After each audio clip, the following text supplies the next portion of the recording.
Google finally made a smaller version of their Pro phone, and I got it right here, the Pixel 9 Pro. This is a form factor that I feel every brand should have, and I'm glad that Google finally released one. In this video, I'm going to cover my favorite things about the Pixel 9 Pro, and I'm also going to go over the biggest letdowns. The first thing I'm obviously going to mention is the size, because not everyone wants a large phone in order to have the best features. iPhone has been doing this for the longest time already. Samsung in their own way kind of does it, not quite to the same level. And finally, Google did it at relatively the same level as iPhone. So a 6.3-inch screen is not exactly the smallest one out there, but it's on the smaller side of what's really available right now. So I will consider this a small form factor in today's time. As far as the design and the quality of the phone, it's basically the highest quality you could get at this point. It feels like it's weighty, but it's not ultra heavy, so it's a good balance. And obviously the size is great. Moving on to the camera bump, it's a new design, even though it kind of still follows the same idea as the previous versions, but it also looks more modern, so it's not a bad trade-off, and I actually think it looks better than the previous models. But that's really subjective, so that's up to you. The color choices were alright. My favorite one was actually hazel, so I went ahead and got the hazel color, and it's pretty nice. It's a bit muted, so you can't really go wrong with the muted color because it's not going to get annoying or anything.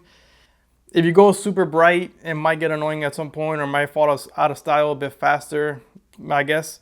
But I mean, hazel is a safe color, just like porcelain and obsidian that they normally have anyway. But yeah, I don't see if there's anything really special about the colors on the Pro series. They also moved to a flat rail, but it's not an uncomfortable flat rail. It has a nice curve to it on the edges, so you don't feel like you're getting jabbed. The rails on the Pro model are also glossy, which I noticed the glossy texture has more grip than the matte texture, so it's probably a good thing there, but you're going to see fingerprints. Next, let's move on to the battery. So this is actually pretty impressive because it's fitting a 4700 milliamp hour battery in a 6.3-inch body. And for comparison, the Samsung only has a 4000 milliamp hour battery in a similar form factor. It might be a little bit smaller, but it's still a pretty big difference in battery size. And along with the nice battery size, it looks like the battery life is actually much improved. So I haven't actually tested it yet. I will eventually test it in the day in the life videos. But from my initial use for the past week or so, it has been really good and I've been nowhere near draining the battery up to this point. Now let's move on to the camera because that's pretty much the biggest thing in the Pro series lineup, and the fact that we have the same cameras in the smaller form factor than we do in the XL is awesome. So you have great hardware, you're gonna have great pictures and great reach with the 5x lens.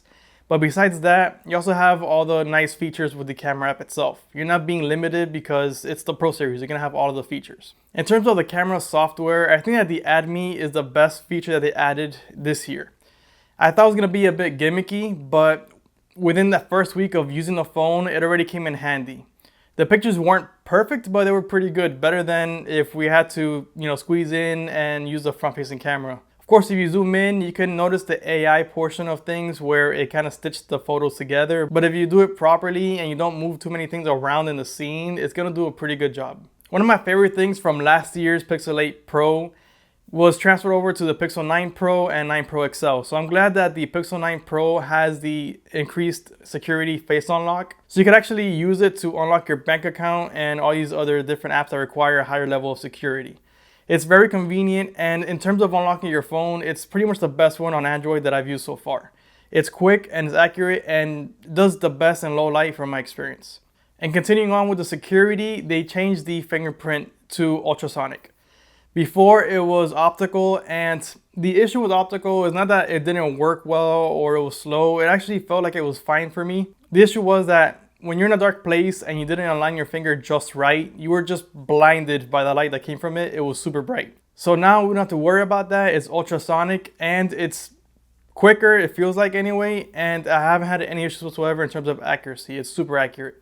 So I'm happy with that upgrade, and I'm glad that I'm no longer being blinded whenever I use these phones. And finally, I'm just happy that Google didn't leave anything out from the Pixel 8 Pro or Pixel 9 Pro XL, and they just gave everything to the Pixel 9 Pro. It's literally just the Pixel 9 Pro XL in a smaller form factor, and that's the way it's gotta be, really. Because the Pro lineup is basically the best of the best, and the XL or the smaller one is just a size. It shouldn't really have anything different in terms of what's available. So Google definitely did it right on this one. Now I want to move over to the things that were kind of a letdown, and it was not exactly a big list. This phone feels like basically as perfect as it gets, especially coming from Google. But of course, with every phone, there's always going to be something that can be improved or that wasn't as important as they made it seem.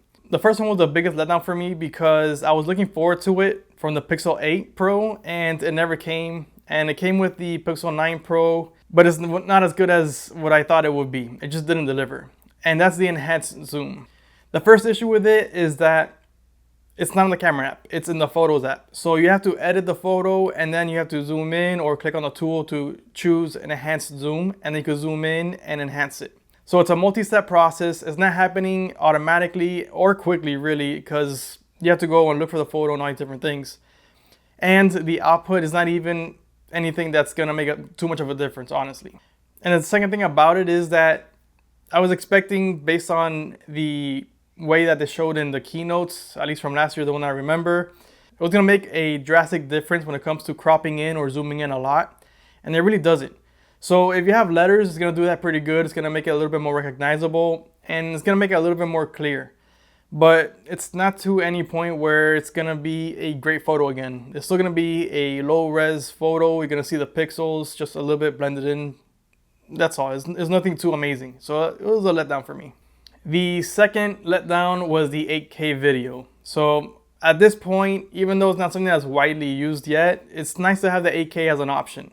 The way I've used it before is when I wanted to take a video of myself or of B-roll, and I didn't want to just shoot in 2x because I didn't know where I was going to zoom in, and certain things like that where I can shoot in 8K and then zoom in by 2x without losing any resolution. That's just a great reason for me to use it personally. In a way, the way they set it up, it's unfortunate because it's linked to Video Boost. So basically every time I click on 8K video, it turns on Video Boost. So what happens? I record the video in 8K, but the only thing I have available immediately is a 1080p version because the phone needs to upload it to Google Photos and then it needs to be processed and then you could download it. So it's not a great process for a video that you want instantly. And even though the video is going to come out better because it's being optimized by Google using Video Boost, it's just not always necessary to have that type of optimization. I think just a regular 8K video is going to be more than good enough in most situations. So to me, the fact that they're linked is a big letdown and kind of almost makes it useless in most scenarios.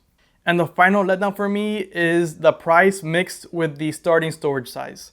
So $1,000 is not too bad of a price for this phone. It's actually equal with iPhone, but the iPhone doesn't do everything right either. You know, they're starting at 128. Google went ahead and started at 128 as well for $1,000. That shouldn't be the case anymore in today's market. If anything, they should have made the $999 model 256 gigabytes. If they wanted to offer a 128 model, that one should have been maybe 60 to 80 bucks cheaper. That would have been the right price, I think, in my book. The 128 is just not enough in today's standards. The photos are a lot bigger now, even though they have higher efficiency storage, but it still adds up. You have the option for 50 megapixel pictures, which that's gonna be, even larger than that, double the size or more. And you can shoot in 4K and 8K. That's gonna add a lot of storage, or that's gonna eat up a lot of storage. So it shouldn't be at 128 anymore. If you wanna start the regular 7 at 128, I guess you still can, but the Pro version should not be at 128. Let iPhone do their thing. Don't copy iPhone, at least in that part, because they have their own market. They don't have to follow the norm. With Android, you have competition and you have a certain expectation. Having 128 at $1,000 is just unreasonable at this point. So overall, this phone is great. There's not really pretty much anything wrong with it, and I would happily use this phone every day without any issues. My main issues are, workflow for some of the camera features and then the starting price. So nothing too major. It's not like anything's inherently wrong with the phone itself. So I could definitely deal with it, and upgrading to the next price point is not too drastic. It is going to cost extra obviously, but it's not too drastic. And if I were to choose this phone, I would start at 256 minimum. I wouldn't get anything less than that. But besides those small things, this is one of the phones that has the least amount of things wrong with it that I've used in a long time. It's got pretty much the best software for many users. It's got the best camera for many users, and even voted year after year as one of the best cameras every time. And is usually one of the first ones to get the updates and features that Android comes with. So it's a great overall package, and I mean, I could easily recommend this phone to just about anyone. So I hope you found this video helpful. If you don't agree with me, or if you have any other issues with the phone, let me know in the comments. I'll be interested in knowing what you think about the phone. And if you do have the phone and you do like it, let me know your favorite things about it in the comments. If you are interested in buying the phone, I do have an affiliate link for Amazon in the description if you're interested in going that route. Thanks again. I appreciate you watching, and I'll see you next time.